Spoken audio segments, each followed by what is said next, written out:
Mindfulness Journey.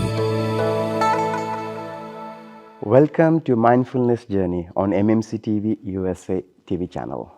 Once again, here with our most venerable Dr. Surakkulame Pemarathana Thero.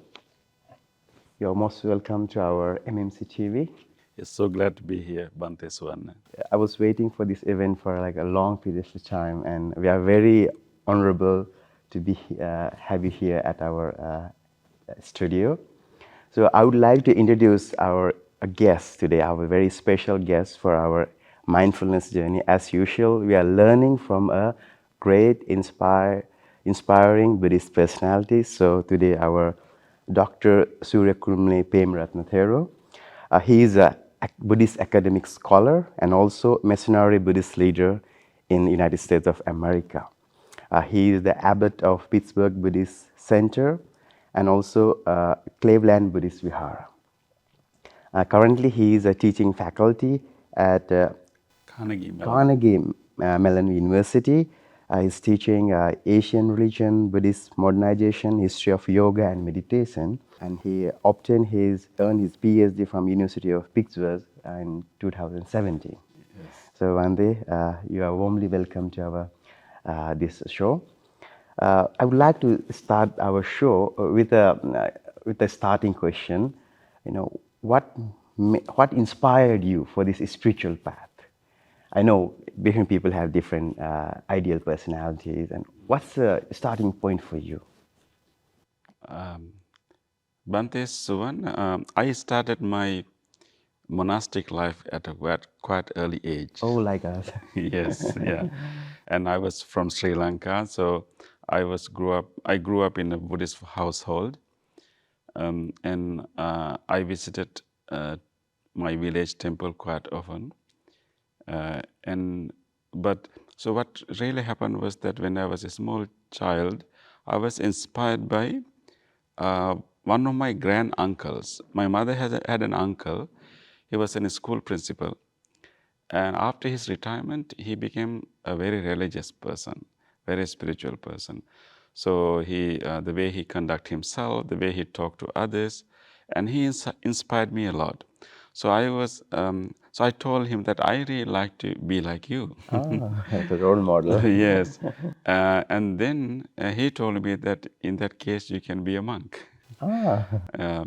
In addition to that, I had this feeling that whenever I visited our village temple, I found that in village temple, everything is tidy, everything is clean.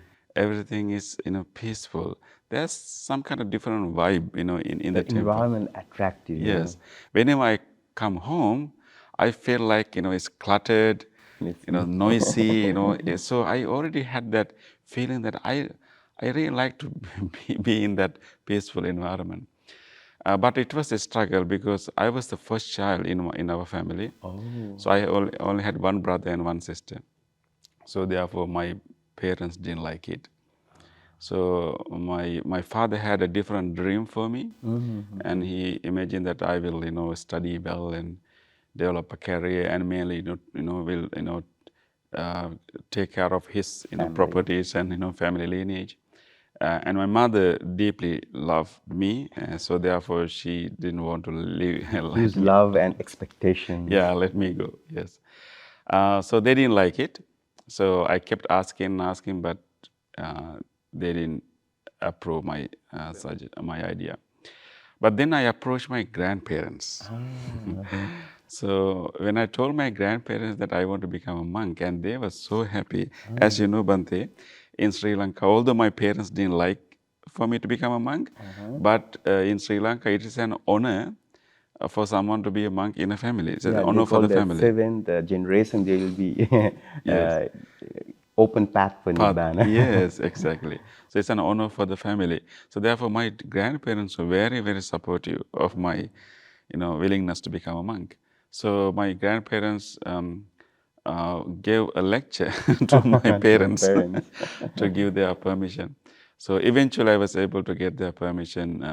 So that's how my journey started at the age of 10. Oh, very Yeah, very young. young. Yeah, and actually, when I think about it now, I feel like, how did I make that decision at that early Yeah, age? it's very Yeah, it's early. crazy, right? But I strongly felt that now I would like to be in the monastery, and so I don't know. It was a like, strong desire.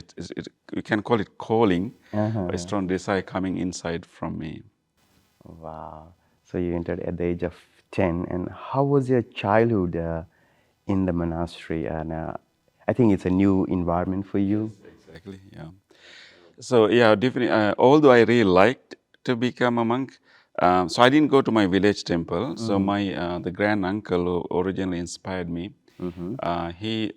brought me to training monastery. Ah, You know what at you call Pirivena. Pirivena. Yeah. So I was ordained in Kulia PTA, which is about 50 miles away from my native village Surakkulame, Oh, which is in Anamadua.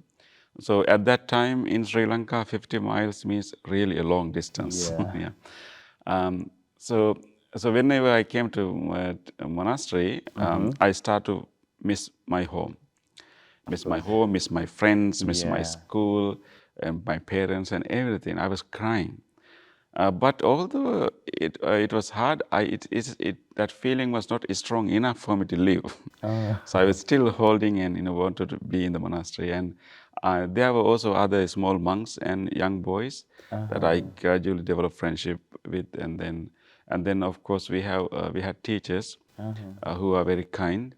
So I just follow the timetable. I was trained as a lay boy for 2 years for some time, Mm-hmm. and then later I was ordained as a novice monk. Ah, So originally it's simply following the timetable. timetable. When you heard the sound of the bell, you wake up, and then Go, there's a go, very go. regimented Schedule. lifestyle.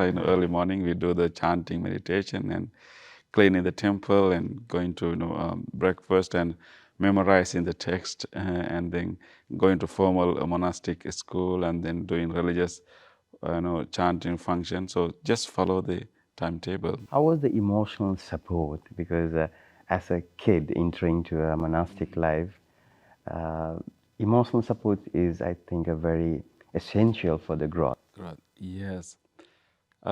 Yeah, I think one thing I found challenging at the early age was because you had to do everything by yourself. When I'm at home, my mom used to wash my clothes and prepare everything for me, right? So when I'm a small monk, I had to do everything by myself. I remember robe is little bit bigger, larger Yeah, than the it's normal very clothes. big, like bedsheet. Yeah, so it's not easy to wash. Yes. But we had, elder brothers, monastic brothers, and also teachers who actually guided us, Oh, help same us. thing happened to me too. Yeah, sometimes they washed our robes for us, and Yeah. sometimes they brought There us. was no washing machines. Yeah, no washing at that time, no washing machines. So they bathed us. Oh, So wow. it was, The mutual caring was there. yes, exactly, yeah. Wow, such a beautiful environment to grow Yeah. up. The one other thing in my case was actually my mother used to write me letters. Yeah, Ah, those days, no telephone. Those. there was telephone, but she preferred to write letters, and then so every month I will receive a letter from my mother, and then I will also reply her. So we Wow, had such a that beautiful exchange of letters. connection. But whenever we receive a letter, Uh-huh.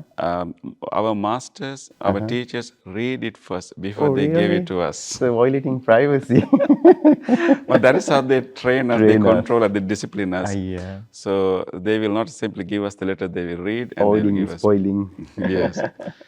So in the letters my mother sent me, and although initially she's the one who didn't like me to become monk and she Uh-huh. want me to be at home, she cried a lot on the day that I became a monk, and as soon as she saw my Shaved shaved head. head, she burst into tears and Oh. she cried the whole day. But eventually I think she became the biggest supporter, because and the one who encouraged me to be in the monkhood and study well, focus on his studies and be disciplined. So every letter she will tell me about what is happening in family and village, but mainly encouraging me to study. And she is also the one person who encouraged me to study English. Yeah. Oh, that's so you Sometime, end up to university. yes, exactly. Yeah.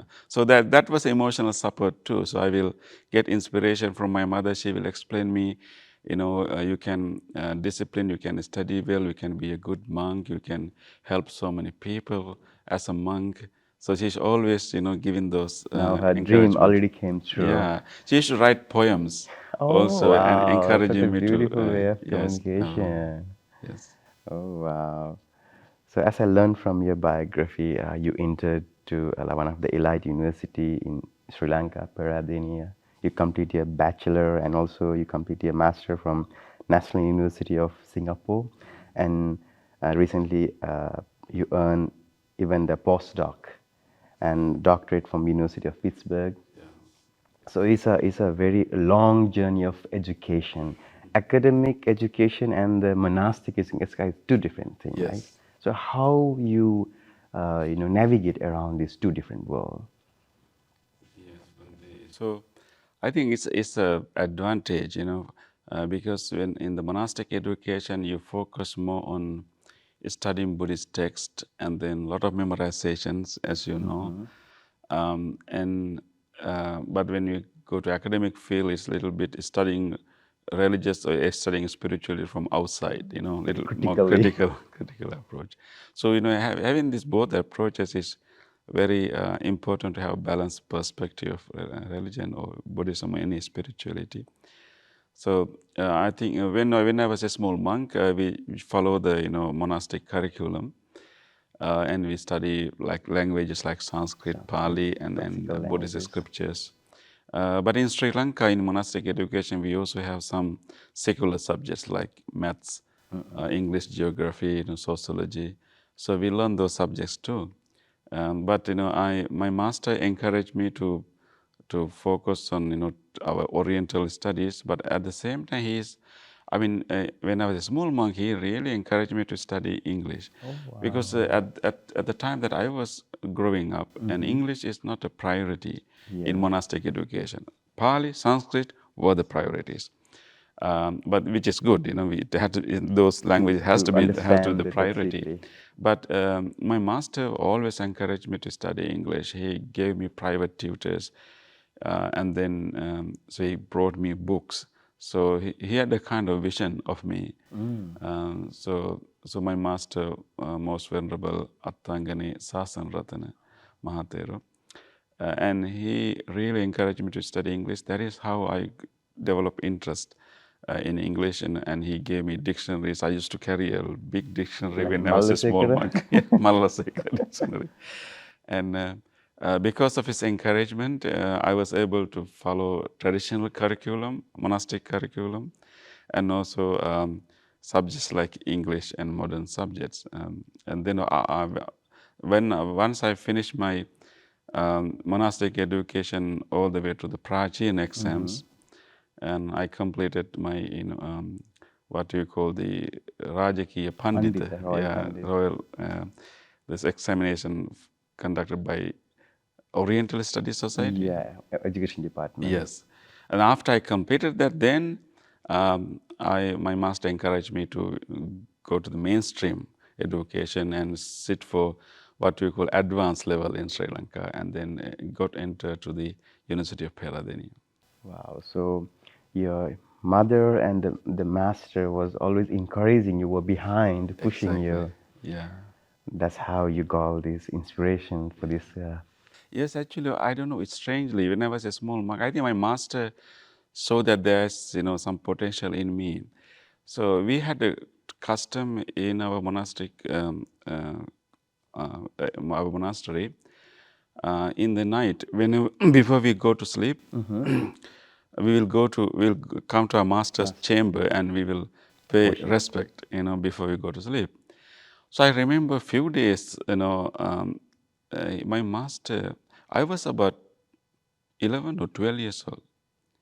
And he told me at that age, one day you should be a university lecturer. Oh, he gave you a dream. Yes. So it didn't make It's sense to me at that implanted age, inside but your yeah, I unconscious thought it was mind. a really, big thing. But So he already had that, dream of me. Yeah. And somehow it was deeply implanted inside you, and now it's already came through such a beautiful relationship, like a father-son relationship. Yes, exactly. Yeah. Wow, I can see your whole background, how it made up, how it was groomed to be here, and I would like to navigate in different direction. That you grew up in Sri Lanka, your primary education was in like in Asia. You did master in Asia, and how you end up in United States. It's a different world. Yeah, whole different world. Yeah, Bante Son, honestly, I didn't have any plan to come to the US. Oh. Um, uh, I I studied in Thailand, in Singapore, and then I was more interested in studying with staying in that part of the world. Uh, I didn't have any plan to come to this part of the world. But what happened was actually the group of people got together and they started a small center in Pittsburgh, and then mainly some professionals from Sri Lanka who are immigrated to US, and then some other, people who are interested in Buddhism. They established this center in Pittsburgh, and they were supported by a monk uh, called Nahini Ariyanyana Thero. So, and and then this group of people were looking for a monk who can speak English, English. because their vision was to start a center that can benefit not only the immigrants but also local community. So that was their original plan. So they were looking for a monk who can speak English. Bante Areyana knew about me. He visited me when I was studying in Thailand and Singapore. So he proposed me to that group, and they invited me to come to the US. But I said no, because that time I was What's the teaching. reason? Yeah, I was teaching at the University of Pemarathana at that time, and I was helping my master to run our monastery. We also have orphanages, 2 orphanages attached to our monastery and our monastic college. So I was supporting him and teaching at the university. So I said no. But they kept calling me to come. Oh, appealing again and again. Yes. So then I decided to come for a visit. Just to give a chance. Chance, just to see what What's these going people are on? doing.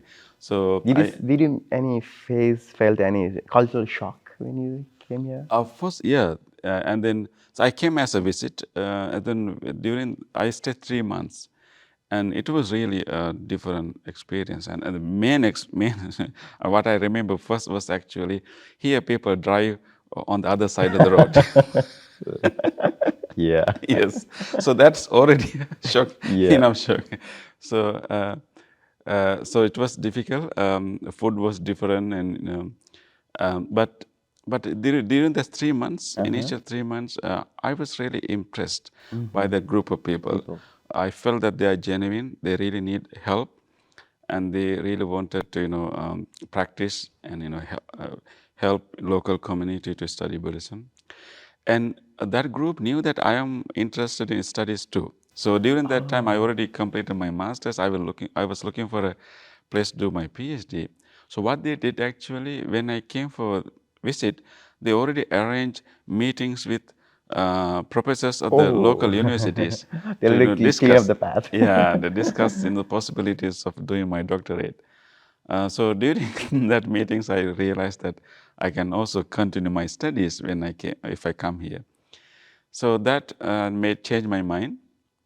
So I went back to Sri Lanka and I told my master, there's a real need. I can really be of service to this community, and then I can also continue my studies. So I got the permission from my master and came here Oh, wow. to Pittsburgh.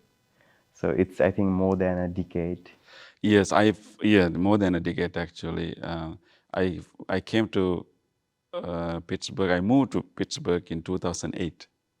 Yes. So, as I learn, you are not only teaching, dealing with immigrants, you're also teaching to the pure American communities, Yeah, who are local people. local Yeah. people. So, what were the challenges you faced when you, because we practice Buddhism in a very collective way, in a Yes. cultural way, and this land is more secular. They're less interested in this rituals thing. Yeah. Yes, Bante, a lot of challenges, a lot of adaptations, and also learning. I think very initial first challenge was the language. American English. Yes, I mean, of course, we study in Sri Lanka and Singapore, and basically, mainly we follow British English, right? So I remember when I was um, in a shopping mall Uh-huh. one day, American people, the people usually American people Very like to friendly. talk to each other, Mm. so the people in our area was very friendly. So I remember one day they were asking, "How are you doing today?" Because I was used to ask, "How are you?" How are you? When someone asks, "How are you doing today?" I felt like they are really interested in knowing how I'm doing on Right that day. now. So, so I started to like explain them how I'm doing today. But I later realized that actually that is how you You simply communicate, yeah. communicate. They're not really interested in knowing how I'm doing today, Yeah. but they just want to express, the friendliness and sense of welcoming. So I mean that's a simple example. So it took a while for me to even to understand the American accent and to understand how what they're asking, and then of course how to because we were trained in Sri Lanka in Asian societies, but when you come here and when you start to teach here, it's a whole different ball game, right? Yeah. So it took me a while to learn that. I also learned from other monks. I used to visit Bante Gunaratana. He's a great elite mindfulness teacher. Yes, Bante Gunaratana, who is the author of well-known book called Mindfulness in Plain Plain English. English. So his monastery is about 4 hours away from our monastery. So Understood, we used yeah. to invite him to come to conduct retreats in our Buddhist center, and I also visited his place quite frequently. And I also met Bante Yogavachara Rahula. He's another great Yeah, who's an Buddhism American monk teacher, but yeah. trained in Sri Lanka. So looking at them, how they teach and how they address the issues of American people, and it gave me a good guidance to learn. They understand the soil, Yeah, like, and then I started my university education also after. It took me a while to write what exam called GRE. oh yeah, the Yes, entrance. yeah, and then then I was accepted to University of Pittsburgh as a doctorate student, and then during my studies also that is the other help I received from doing PhD here. Not only I learn academically learn the religious studies, but also it helped me to understand the American mindset. What American really need. Yes, being with students, being with university environment, and talking to colleagues and teachers and others, it helped me to understand the What's how the people major think. difference between like we have different kind of Buddhisms, like Asian Buddhisms and European, and now it's came to America during like 100 years ago because of immigration, Chinese immigration, and other Suzuki, great teachers, and a huge migration of Tibetan refugees, Dalai Lama. Yes, So now it's already become like American Buddhism. Buddhism, yeah. So how do you understand this Yeah, I transformation, think your initially, opinion? yeah, as you mentioned, Bante, initially Buddhism in the US is mostly what you call heritage Buddhism or immigrant Buddhism, immigrant religions. But I think after around 60s, Buddhism and many Asian religions influence real American society. But I think maybe after 80s, the more local Americans are getting more and more interested in learning and practicing Buddhism. So it is now really getting roots Yes. in the US. I think one important difference in the American Buddhism is actually people here are more interested in actually applying Buddhist teachings. Rather than theories. Yeah, rather than theories. In mostly in in British education system, as we got like a colonial education system, mostly we talk about which we got from like a great elite Buddhist scholar like Rishi Davies, Greiger, Going, yeah. mostly theoretical, right? Yes. What book says. Yes. So even yeah, I think that tendency of focusing on the applications and practice is reflected in the ordinary, I mean, American audience, American people who are interested in practicing Buddhism meditation, and also in the academic circles. Yeah, in both areas we can see that orientation. Yeah. Orientations. And also, what I see here is, uh, especially people who are born in Buddhist countries, they see Buddhism as a kind of religion, like a ritual, cultural thing. And academic people who study Buddhism in universities, they see like a Buddhist philosophy. It mostly belongs to philosophy departments, uh, uh, religious studies. Yeah. In And religious here, studies, they mainly focus on history. Yeah. history, history, theories. And now I see there is a tendency, it's called, they treat Buddhism as a kind of therapy, like a mental health, Yeah. therapy, since we are going through a mental health crisis. Yes.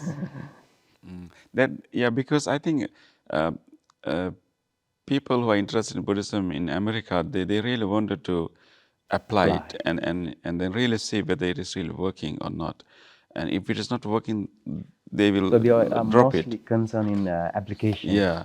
So that is why they, sometimes they treat Buddhist teachings and Buddhist practice like meditation as a form of therapy. It's a good start, Bante, but I think there's also a problem, Yeah, in possibly. diminishing, Buddhist I think the teachings and John practices. Kabat-Zinn Yeah. is the one, right? Yeah, to therapy. I think John Kabat-Zinn is the one who actually popularized mindfulness. I feel like, Bante, Buddhism has given two important gifts to America. What are One two? is one is mindfulness. Uh-huh. Of course, John Kabat-Zinn, who studied and practiced meditation in inside Meditation Society, learned meditation techniques, and he skillfully he thought that those techniques can be applied in non-religious or non-spiritual Secular settings, settings. secular settings, and he successfully utilized it to manage pain and then apply into medical field and then of course to many other field. So now, of course, mindfulness has become such a It's a big, huge industry, industry, and multi-billionaire. also yeah, the principle that people use in many areas. So therefore, so mindfulness is one gift Buddhism has given to the US. The other gift is actually the concept called emotional intelligence. Oh, that Daniel Goleman. I Yes. think he learned from like a Jack Cornfield, Joseph Goldstein. Yes, exactly. You are I correct, remember Bante. in some podcasts he often, with gratitude, he reminds that he got from Buddhism Yes. So there was no such concept called emotional intelligence before him, before him. Goldman. So he proposed this idea that people used to measure our human capacities based on intellectual power. So we call IQ. Now already taking by this AI, right? Yes, They're more exactly. smarter than us. Yeah, but the Goldman proposed that actually maybe we can, not, in addition to the IQ, the real human capacity or human potential is to manage our emotions Emotions and and others they utilize understand our others' emotions, emotions. yeah, understand other emotions and respond to them well and manage one's emotions. So in parallel to IQ, he came up with this idea of emotional intelligence, which is a real important human skill can develop. So it came from Buddhist background. So those two concepts are really useful, and it has been utilized in many areas Yeah. across the board. So I feel like those two concepts are the gifts the Buddhism has given to the US, and it has been practiced in many areas. Yeah. You don't have to be a Buddhist to get benefit from Yeah. these I see this practices. how this mindfulness-based stress reduction, mindfulness-based cognitive therapy, Many, DBT, yes, ACT, many all are applications. helping this mental health crisis. Yeah. And also, I heard last year the Surgeon General of White House, Vivek Murthy, Dr. Vivek, he declared that America is going through a huge epidemic of loneliness, isolation, because since America is a very individualistic country. Yes. Yes, Bante, that is why I think the mindfulness and emotional intelligence, those principles are really useful. But I think what happened um, in promoting those concepts was actually They're going away from the root.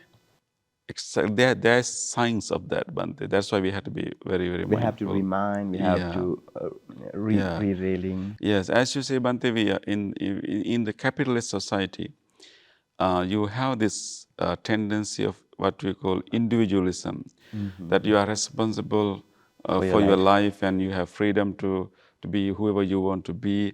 So No bother about neighbors and the community. the individualism.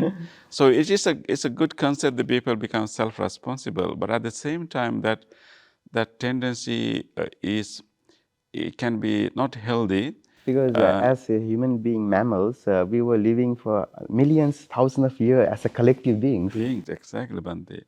So whenever people have some issue and problem and troubles within the culture of individualism, you think that this has to be fixed by myself. So that is why sometimes they are interested in mindfulness and meditation, because those practices were presented in the US as individual practices.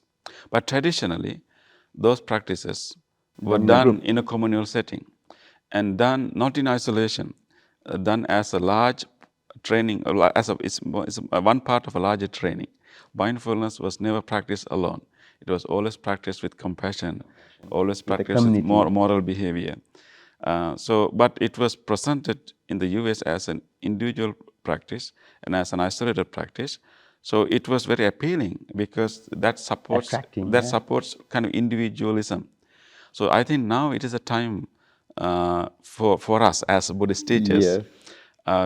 to correct this and show them the more wider context of those practices. So as you mentioned, Bante, definitely there is a loneliness that is spreading all over. Although we have more friends in our social media platforms, Yeah. they are not They're not trained healthy relationship. because those They're friends are very not fragile. really friends. You simply try to impress them. You don't. But the real friendship is different, right? It's Kalyan different. Mitra. It's understanding, forgiving, accepting. So it's really hard to find such relationship, such friendship. So I think we should now help people to understand how you can uh, couple mindfulness with other practices, how you can compensate individual practices like mindfulness with other practices like compassion and communal practices. So I think there is a good um, there's good science also, Bante, because now mindfulness industry is realizing that it's going to be a little bit more dangerous if we simply promote this as an isolated practice and as Yeah. an individual practice. Now there are efforts to incorporate, elements like compassion and incorporate communal elements and more fellowship into those practices. I see there are some new programs that incorporate those aspects. So I'm so glad about it. I think as Buddhist teachers, we should, help people to, understand that, these practices can be more useful. Mindfulness can be more effective when you practice it with some moral background and with some compassion, and also with good relationship with your community, with your teachers and co-practitioners. Even the science, I recently read an article from Harvard University. It's one of the longest research on human being, what make human being most happy. Every year they reveal the result. The healthy quality relationship make human being most happy, rather than like a fake relationship, as you say. Yeah. Yes, Bande. So whenever we are going through a problem and We need someone to share. issue, I think rather than thinking that, oh, I should fix this by myself, we should develop this ability. And therapy is very expensive, right? Yeah, I should talk to. I mean, we should we should develop a circle of uh, teachers, circle of friends, circle of our family members that that will help us. Whenever we are in trouble, whenever we are going through an issue, we should be humble enough to share with them. And it's people make mistakes, Yeah, it's okay and to. people fail. Yeah, That's a part of our life, right? life. So Yeah. we shouldn't be embarrassed But here, because the we failed. meritocracy-based system, everyone need to be in the top one, two, three. Yeah. So then, so having a community, relying on a community, relying on our teachers and friends and fellowship helps us to be humble too. Wow. So now it's our time to again go back to the root. Yes. And also, Bante, I'm interested with your PhD thesis that you did at the University of Pittsburgh, and that's bringing the Buddha closer. It's a very attractive the term you Title. used. Yeah, how Sri Lankan Buddhist people, got close to the Buddha in the time of colonial and post-colonial period. So I would like to learn what were your discoveries. When I started my PhD program at the University of Pittsburgh, my advisor told me that you have to study a Buddhist practice, not a Not theory. Buddhist doctrine or Doctrine. theory or text, but Buddhist practice.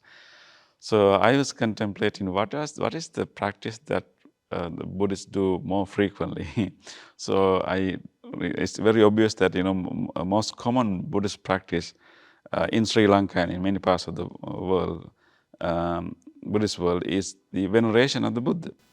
So I selected that simple ritual of venerating the Buddha, what you call Buddha Vandana or Buddha Puja.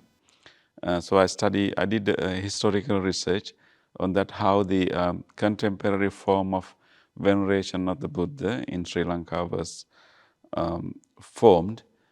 So I discovered that of course any Buddhist practice will go through different changes in different times. So during the colonial period, the Buddhist society was going through a lot of challenges in Sri Lanka, and then they were trying to readjust and trying to revive their tradition and also try to modernize their religious tradition. So people have already discovered how, particularly Buddhists in Sri Lanka, how they responded well to the colonial dominance, and also how they maintain their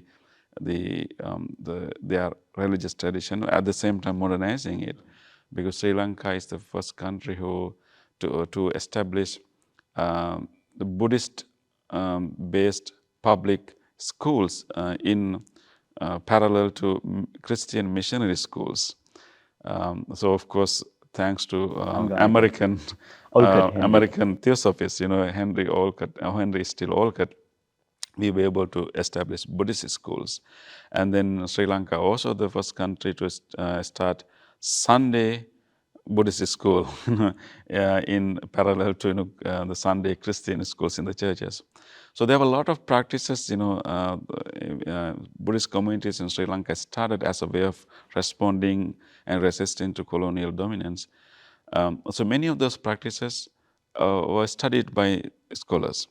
So starting of all new institutions and new practices. But in my studies, what I discovered, Bante, parallel to all these well-known projects of starting Sunday schools and starting YMBA, and then Instead many of other YMCA. yeah. In parallel to all these things, there was a project which people do not know much about, a project to promote veneration of the Buddha among lay people, particularly beyond temples. It sounds like Protestant. Actually, the early practices that people, Buddhist communities were doing, like starting a Sunday school for children in the temples, and all these practices has a Protestant character to Nature. it. But this promotion of veneration of the Buddha, this promotion of this ritual, promotion of this domestic ritual, it's not matched with this Protestant model. It's a whole different movement. The monks were guiding, right? Monks were guiding it. So that's one thing, one argument I made in my dissertation, that the following Protestant or Christian models is not only techniques or methods that people followed in Sri Lanka. There are many efforts, and following Western models is one method, but there were also efforts and measures which did not follow Western models. And one example is this promoting the Buddha Vandana among lay people at home. So that was my discovery. I realized that how there were early liturgical booklets printed in late 19th century and early 20th century, promoting the veneration of the Buddha among lay people by themselves and It's very developing. unique to Sri Lankan. Yes, and they were uh, encouraging people to memorize the stanzas, gathas and chanting recitations. So actually, that project was very successful, and all Buddhist lay people learn how to perform this veneration by themselves without, and then in the secular settings like homes, and then later it went to schools and to many other places.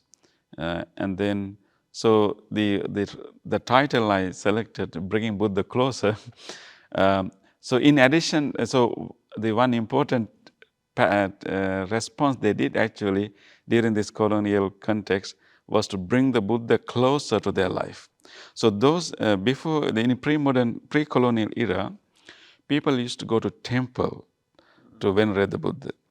And you had to go to temple, you had to go to the shrine room. Mostly the Buddha statues were in enclosed places. You had to pass so many levels to go to the Buddha. There's But like a kind of hierarchy. yes, and because they respect the Buddha, and Buddha was more like, the highest, the peak, the top of the, all the other, different kinds of, beings. So therefore, they really respect the Buddha as the top and ultimate, being. But what happened during colonial period, monks and other lay leaders, they were like encouraging people to, venerate the Buddha more often. So as a result, we have this, production of new images of the Buddha, new icons of the Buddha. Printed Yeah, images. the print technology changed the way people, relate to the And the Buddha. carving the statues. Yeah, initially they started with printed images of the Buddha, so people felt comfortable to keep the printed images of the Buddha at home. Originally, they were not comfortable to keep images of the Buddha, particularly the consecrated images of the Buddha, because you really have to have a separate space for those valuable, venerable objects, and homes were not, that clean or pure for such a for object. But having a printed image of the Buddha was not as sacred as the consecrated statues. So therefore people felt comfortable to keep them. But that opened the door for a whole new way of practicing Buddhism. But eventually people also got statues, And but they mainly start make a unconsecrated statues. So there was a new category of statues developed around 50s. The statues that were not consecrated, they're casually produced. So people mentally make a distinction between statues in the temples and statues at home. home. The statues in the temples have gone through the ritual of consecration. Their eyes are marked Yeah. ceremonially. But the statues at home sometimes do not have eyes at all. Sometimes if they are white, even though those eyes were marked on those statues, they were marked casually. So mentally, people felt that two classes of statues. So they felt comfortable and convenient to keep unconsecrated statues at home because they are not as holy as relics or consecrated statues. But that paved the way for people to interact with the Buddha statues quite very often. You don't have to go to a temple to see a Buddha statue. You can see Buddha at home and in his school and many other places. So although there are different class of statues, but frequent interaction with these statues and frequent veneration of these statues created a different relationship with the Buddha. So people brought Buddha closer to their life during colonial and then post-colonial period in Sri Lanka. And also, I think it kind of like a healing. Exactly. When we recall, chant the qualities of the Buddha in the Buddha Vandana, Yes. how great he Yes. he was, and his Dharma and Sangha.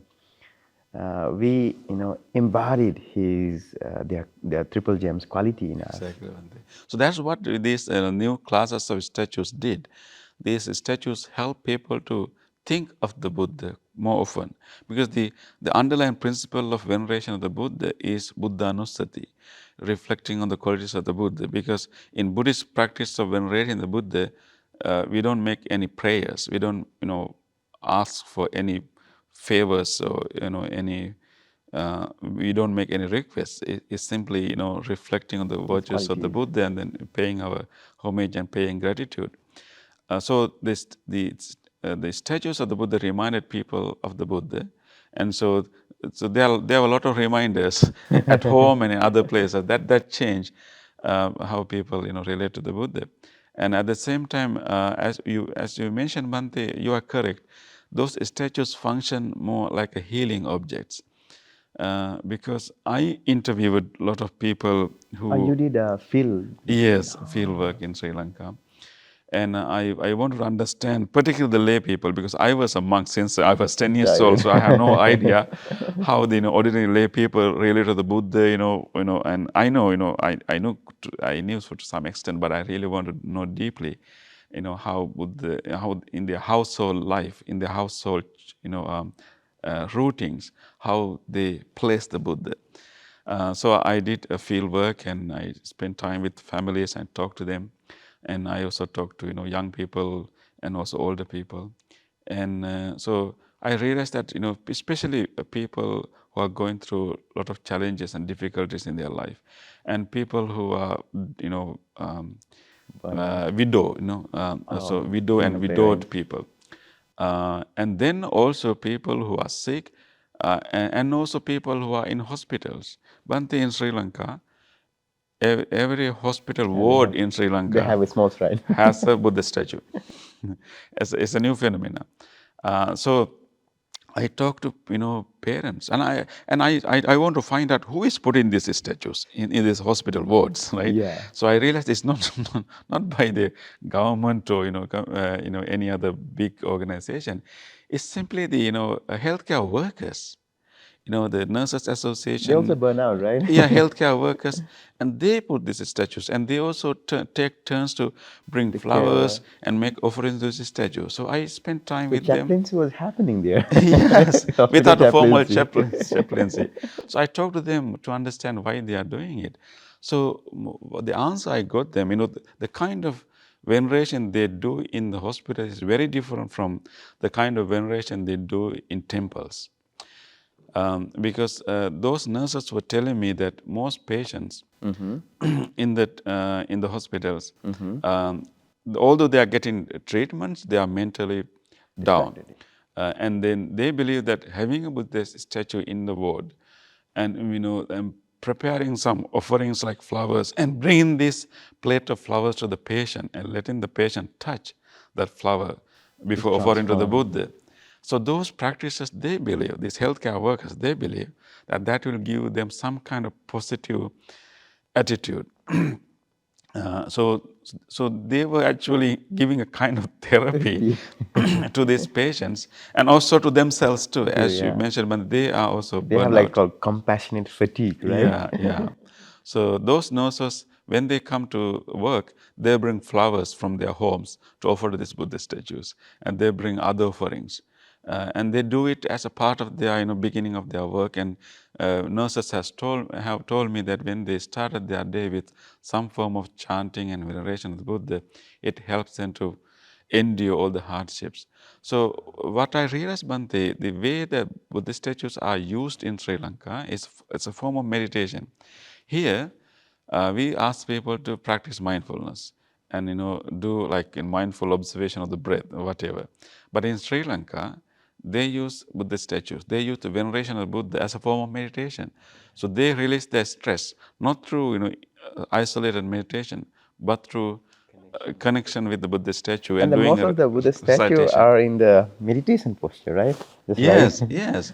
So I think for them it's a more effective method. Like they can easily bring their stress level down by simply sitting in front of the Buddha statue, seeing the serene face of the Buddha, and then chant, doing these recitations, and those things can bring them calmness. And I also talked with patients. You know, one interesting thing, Bhante, I heard from these patients. I want to know how they relate to the Buddha in this ward, in the hospital ward. What I learned that, you know, when many patients told me that whenever they see the Buddha statues, they get some kind of courage to like go through their pain, because they told me that Buddha has already told us that we are getting old, we are getting sick. And this is not something strange, right? So they remind that message by Oh, seeing the wow. Buddha. So they don't expect that actually the Buddha will miraculously heal Come them. and heal. Yeah, that is not how they relate. They think that Buddha had empathy. Buddha knew the kind of suffering that we are going through now. Buddha knew this, and that is why he already help us to understand this, suffering, and help us to practice the Dhamma. So they use the Buddha statues as solacing objects, Oh, to like wow. not to really miraculously heal, but to accept the sickness that they are going through, and then not to hate the sickness, but to accept it, and and then let the healing process to occur. So that is the way they use Buddha statues in hospitals in Sri Lanka. Wow. So they really have brought Buddha closer to their Closer life. life. Yes. Unknowingly. Unknowingly. That's a very beautiful discovery you have done, Bante. So since we are very close to our session, I would like to uh, ask another question that, since we as a human race in this very 2025, we went through a lot of chaos, pandemic, and a lot of the active wars are going on in different zones, and whole order that we build in system like a UN, human rights, now all are in chaos. A lot of people are feel lost. Then how can we find serene in this chaotic situation?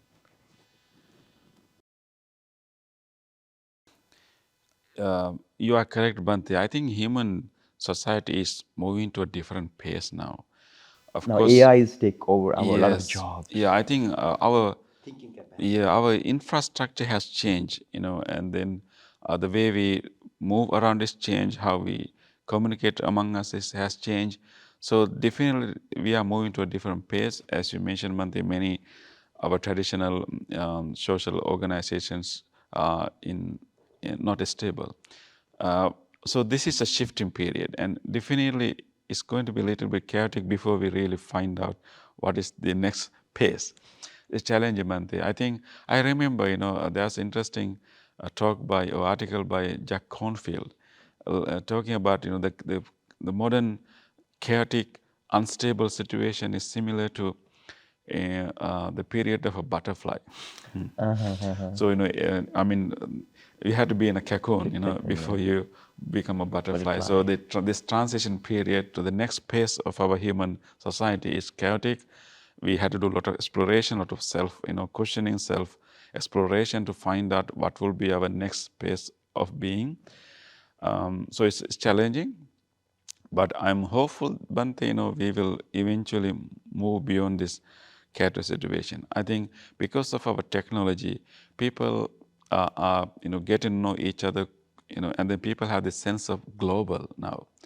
And of course, sense of global, the global village, a global, idea is helping us understand the common nature of the human society. But at the same time, the global exposure also help you to understand the value of your own tradition. So I think we are moving to a place that, initially we really like to be global. We like to be global citizens. But and I think there's a black clash now. It's like a double side board blade. The people are becoming afraid of their local culture. If their local culture is going to be affected by it. So I think, Bhante, we can move to a third pace, maybe what we can call glocal. it's like a combination of global and local. Local. So we call Local. glocal. It's not a word yet. Yeah. So you learn from the common universal nature of humanity, and you respect everyone, but at the same time you respect your own local tradition, and you learn the strength of your local tradition, how what you can contribute to the global society. So maybe that's the pace that we are moving towards, to be local, tradition in different parts of the world, but we have to find the proper tune in that. And So also we need to have like an information diet. We are consuming a lot of information, right, exactly, Bante? Bante. Yeah. So I think in that case, Bante, Buddhism is going to help us to move to the next phase of our, How society. to filter those information. Yes, definitely. I think because particularly today, Bante, what becomes news is not necessarily good things. And people, More attracted to negative, yeah, evolutionary, we are I more think, attracted to I mean, negative news. we should, follow news, but we should do it in a disciplined manner. And also Yeah, algorithm are supporting, this kind of bias. exactly, Bante. So the news does not reveal the real nature of the world. It only reveals very negative, Viral. very what you call shocking aspects of the world.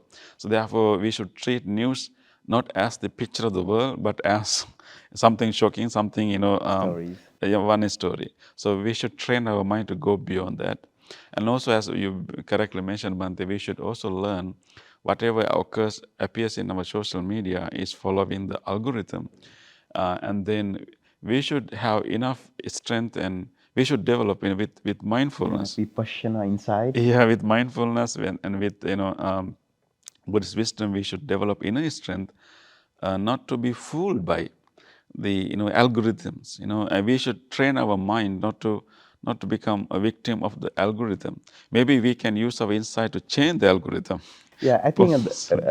most venerable His Holiness Dalai Lama is doing that in MIT. He Okay. has sent certain group of monks while teaching ethics to the code writer of MIT. Oh, that's great, It is Bhante. Tenzin Yeah. Priyadarshi Guru. Yeah. That will be a great thing to do. And so I think the Buddhism can help the our the next generation by teaching them how to be mindful of our own thoughts and our own physical conditions. Because of the information flooding, Bante, our attention is always what is happening around us. Our attention is always on the screen to the outside. But I think whenever we are watching the news, whenever we're seeing what is happening around, we should train our mind to like watch what is happening to my body, what is happening to my mind. If we have that sense of awareness, we get to know that what kind of information is helping my body, helping my mind. So we should, just like Bhante, we learn how to eat healthy. Food, So this, just because there are many types of food are available, we junk can food. train to choose what is healthy for us, what is nourishing to us. In the same way, we can also use our social media and other sources of information, and we should select which one is toxic, and which one is more helping and nourishing, more information, more informative. So, in order to do that, we have to develop this internal ability to select. So the key role of mindfulness is not only to observe, Bhante. The traditionally mindfulness is not non-judgmental, in the sense that mindfulness function as a part of discernment. We first observe what is occurring in our body and mind, accept it, whatever happening, but then we have to make a choice. We have to make a discernment which is helpful, which is not helpful, which is wholesome, That's which a is not smart wholesome, way. which is healthy and which is not healthy. So the mindfulness is not only the observation, but also selecting, choosing what is healthy for me. So mindfulness has these two functions. It's not only the observation, but also selection. Being and doing. Yeah, selecting. Yeah.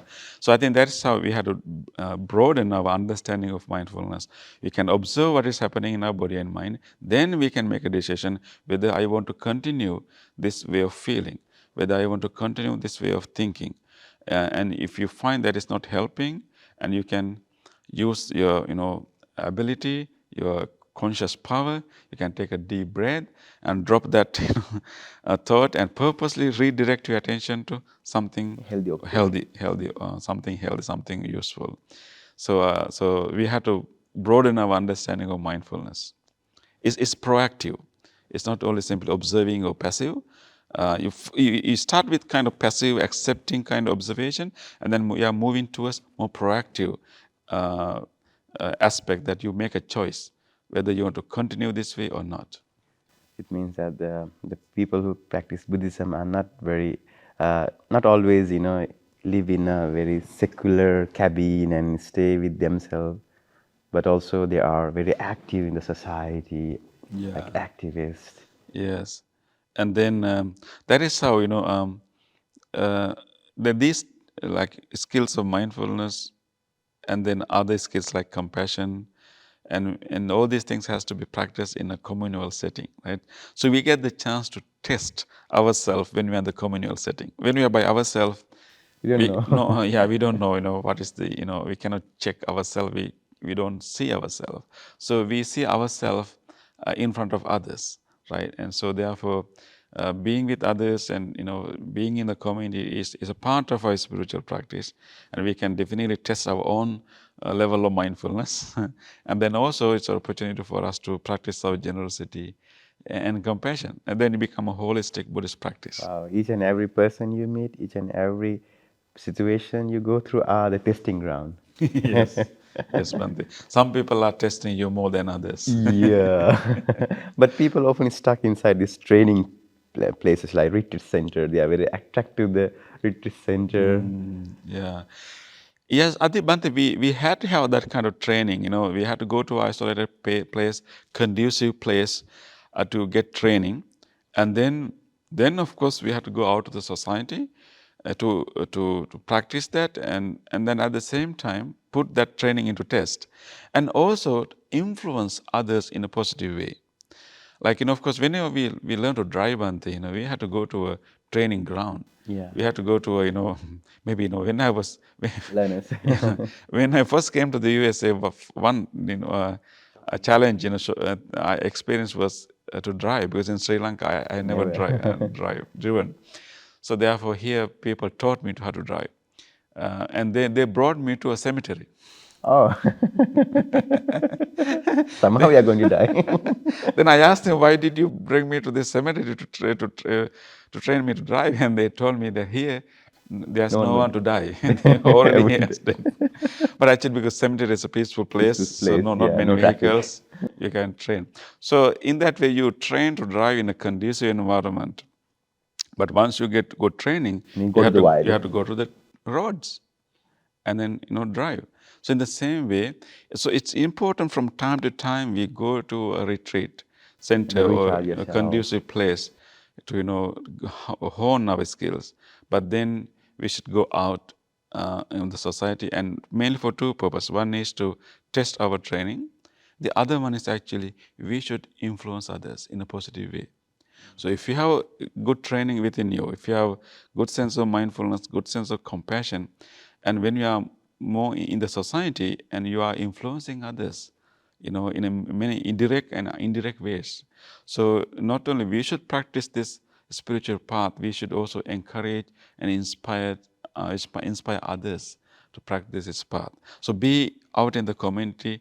It's a way to like helping others. Sometimes even just being there, listen to them, and when they see how you react to a situation, or maybe you don't, how you respond to a situation, when they see you how you handle things, how you respond to a situation, other people learn. Yeah, we learn mostly through observation rather Exactly, than Bhante. Yeah. textbooks, Yeah. role models. Okay, Bante, it was a very fruitful time spent with you at this podcast. Uh, we really learn many great spiritual things from you about Buddhism, about your life, and how Buddhism is blooming in this new soil. It's called American Buddhism, and while America is becoming one of the great powerful country in the world, at the same time Buddhism is also going through this the Silicon Valley, Yes. all these medias. Yeah. So So I'm hopefully it will be able to make a good impact on the world stage. yeah. Thank you so much, Vante. Yeah, I I'm really really appreciate this opportunity, Bante, and thank you very much for your hospitality, and thank you for inviting me. This is a great honor for me, this opportunity for me to share. my studies and my life experiences. I deeply appreciate that, and I wish you and everyone else in this media platform to do really well. I really appreciate that you are doing such a good impact on the society. And as you mentioned, Bante, there are we younger generation, new generation has this challenge of how to find good sources, good inspirational media. So I think your MMC media, TV. yeah, is an exceptional, and so I really appreciate your commitment to serve others. Thank you so much, Bante, for being with us. So, dear audience, please join Mindfulness Journey on MMC TV USA to learn from such a great, inspirational, ideal personalities, just like our venerable Dr. Surakkulame Pemarathana Thero. Once again, thank you so much. May all blessings be with you.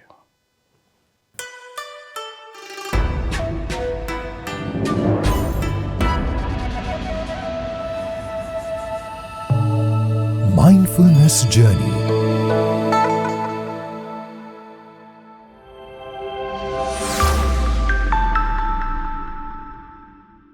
Subscribe to MMC TV USA on YouTube. Follow us on Facebook, Instagram and TikTok.